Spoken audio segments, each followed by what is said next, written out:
In nomine Patris et Filii et Spiritus Sancti.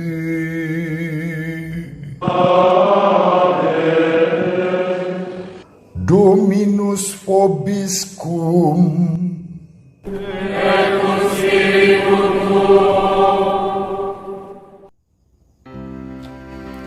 Sahabat peradaban kasih ekologis yang terkasih, selamat berjumpa dalam renungan harian bersama saya melalui channel ini.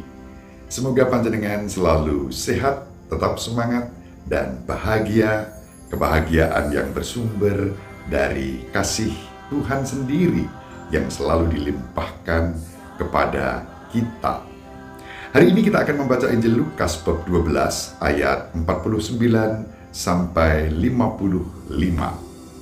Pada suatu ketika, Yesus bersabda kepada murid-muridnya, "Aku datang melemparkan api ke bumi, dan betapa kudambakan agar api itu selalu menyala. Aku harus menerima baptisan, dan betapa susah hatiku sebelum hal itu berlangsung. Kalian sangka Aku datang membawa damai ke bumi? Bukan damai, melainkan pertentangan. Karena mulai sekarang akan ada pertentangan antara 5 orang dalam satu rumah. 3 melawan 2, dan 2 melawan 3. Mereka akan saling bertentangan. Bapa melawan putranya, dan putra melawan bapanya. Ibu melawan putrinya, dan putri melawan ibunya. Ibu mertua melawan menantu, dan menantu melawan ibu mertuanya." Demikianlah sabda Tuhan. Terpujilah Kristus.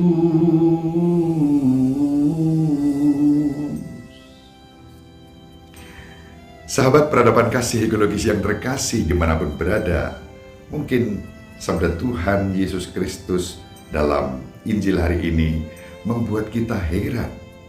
Bagaimana Yesus mengatakan, "Aku datang bukan membawa damai, melainkan pertentangan." Dan pertentangan itu terjadi bahkan mulai secara internal di dalam keluarga. Apa maksudnya?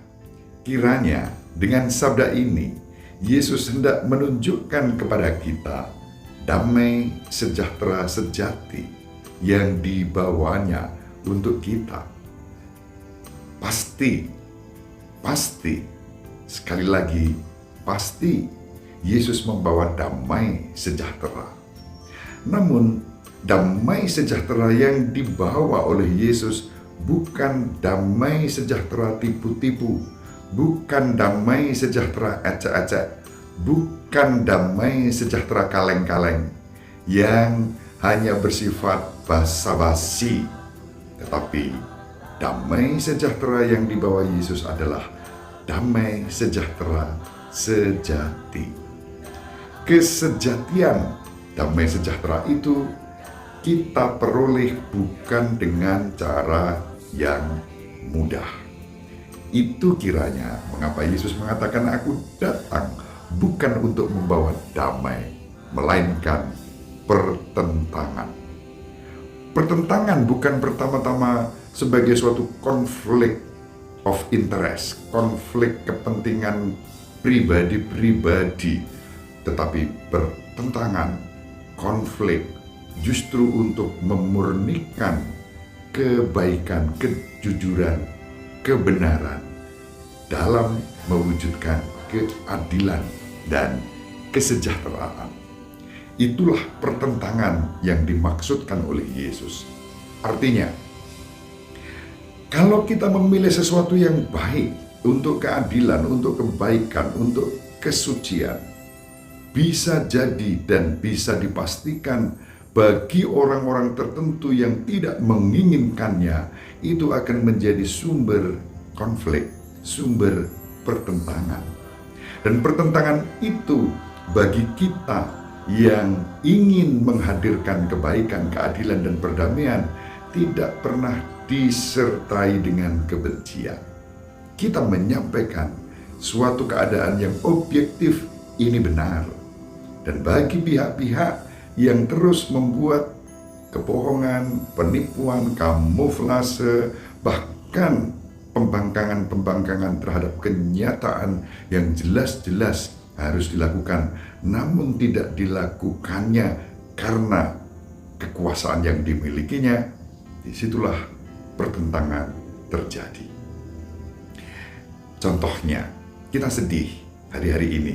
Misalnya ada berita, kita sudah biasa membaca berita rakyat kecil dikalahkan secara hukum ya, dalam satu sidang perkara di pengadilan. Seorang nenek yang untuk menyambung hidupnya mencuri 1-2 buah saja dihukum. Tetapi ketika ada orang dengan kekuasaan yang melenggang melakukan kesalahan, tidak pernah terjerat oleh hukum itu, sehingga muncul ada giung hukum itu tajam ke bawah, tumpul ke atas. Nah, sabda Tuhan bisa dibaca dalam konteks contoh seperti itu. Tentu Yesus datang membawa damai sejahtera, tetapi untuk menghadirkan damai sejahtera itu selalu Yesus menghadapi perlawanan, pertentangan dari orang-orang yang tidak mau menerima damai itu. Dan Yesus sendiri mengalami puncak dari konflik dan pertentangan itu adalah salib. Pertanyaannya adalah, bagaimana kita bisa sungguh-sungguh tetap konsisten dalam memegang kebenaran itu untuk membela orang-orang yang disebut KLMTD, kelompok kecil, lemah, miskin, tersingkir, dan difabel. Keberpihakan kepada mereka mendatangkan damai sejahtera, namun juga bisa jadi menimbulkan pertentangan untuk pihak-pihak tertentu, terutama mereka yang dikuasai oleh hasrat untuk terus berkuasa atau mengeruk keuntungan dan manfaat sesaat bagi diri sendiri maupun kelompoknya. Nah, dalam arti inilah sabda Tuhan hari ini bisa kita renungkan. Ketika kita memilih kebaikan, bisa jadi bahkan di dalam keluarga kita sendiri yang akan menentang kita. Namun kita diajak untuk tetap setia karena upaya kita memperjuangkan kebaikan, keadilan, cinta kasih, perdamaian, persaudaraan, itulah yang dikehendaki Tuhan. Dan Kristus sendiri sudah mengalaminya. Upaya untuk menghadirkan kerajaan Allah di dunia ini berhadapan dengan pertentangan, bahkan penyaliban. Semoga kita diberi rahmat untuk tetap teguh ketika kita mengalami pertentangan-pertentangan itu, tidak menjadi goyah dan lemah. Ibu Maria mendoakan kita semua, Bapak Yusuf merestui kita dengan keheningannya.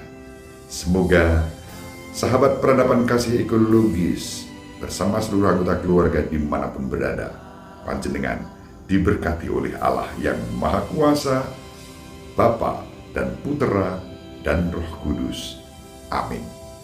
Terima kasih, salam sehat, tetap semangat, jangan lupa bahagia.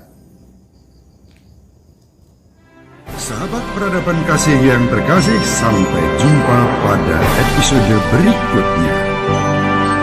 Terima kasih atas kebersamaan kita. Salam peradaban kasih ekologis, berkah dalam